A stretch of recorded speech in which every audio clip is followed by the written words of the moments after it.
আপনারা আমার চ্যানেলের সাবস্ক্রাইবার সংখ্যা দেখে হয়তো ভাবছেন ভাই আপনার নিজেরই তো ফলোয়ার কম, আপনি এবার কি শেখাবেন? আসলে আমি আপনাদের কিছু শেখাতে আসিনি, বরং নিজের একটা উপলব্ধি শেয়ার করতে এসেছি। আমি জানি আপনারা হয়তো আমার মতো ব্লগিং করতে চান, কিন্তু দামি ডিএসএলআর নেই বলে কেউই সাহস পাচ্ছেন না। আজ সেই ভয়টা নিয়েই কিছু কথা বলি। আমরা সবসময় ভাবি ভালো ডিএসএলআর হলেই বুঝি ভিডিও ভাইরাল হয়, কিন্তু সত্যি বলতে ব্লগিং হলো একটা জার্নি বা গল্প। বড় ক্যামেরা দিয়ে ভিডিও করলে যদি ভাইরাল হওয়া যেত, তাহলে সবাই ডিএসএলআর কিনে রাতারাতি স্টার হয়ে যেত। আমি এই 17 বা 20 জন মানুষকে নিয়েই আমার যাত্রা শুরু করেছি, আমার হাতে থাকা এই স্মার্টফোন দিয়ে। কারণ আমি বিশ্বাস করি গল্পটা আসল, ক্যামেরা বড় বিষয় নয়, আমি কি দেখাচ্ছি সেটাই হলো বড় বিষয়। শেখার সময় এখন যদি আমি ক্যামেরা বা সেটআপ নিয়ে সময় নষ্ট করি, তাহলে আমার কন্টেন্ট আর বানানো হবে না। শুরু করাটাই আসল।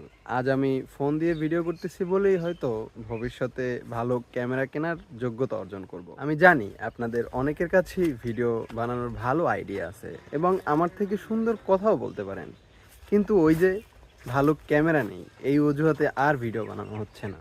এরকম অজুহাত নিয়ে আমিও অনেক দিন বসেছিলাম। তারপরে ভাবলাম, মানুষ যদি আমার ভিডিও দেখে হাসে, তাহলে আমার ছোট্ট ক্যামেরা সেটআপ দেখে হাসবে না, হাসবে আমার থেমে থাকা দেখে। তাই আমি সিদ্ধান্ত নিয়েছি, আমার হাতে থাকা ফোন দিয়ে আমি আমার চারপাশকে তুলে ধরবো। আপনারাও কি আমার সাথে এই চ্যালেঞ্জটি নেবেন? মোবাইল দিয়ে ভিডিও বানাতে গিয়ে আমি 3টা জিনিস শিখেছি, যা আপনারাও শিখতে পারেন। প্রথমটা হচ্ছে, ভিডিও করার আগে অবশ্যই ক্যামেরার লেন্সটা ভালো করে মুছে নিন। দ্বিতীয়টা হচ্ছে, কৃত্রিম আলো অথবা সূর্যের আলোকে ব্যবহার করুন। আর 3 নাম্বারটা সব থেকে গুরুত্বপূর্ণ, তা হলো সামনে মানুষ কে কি বলছে ওই দিকে না তাকাইয়া নিজের মতো নিজে ভিডিও রেকর্ড করে যান। আজ আমার 17 জন সাবস্ক্রাইবার, কাল হয়তো 170 জন হবে।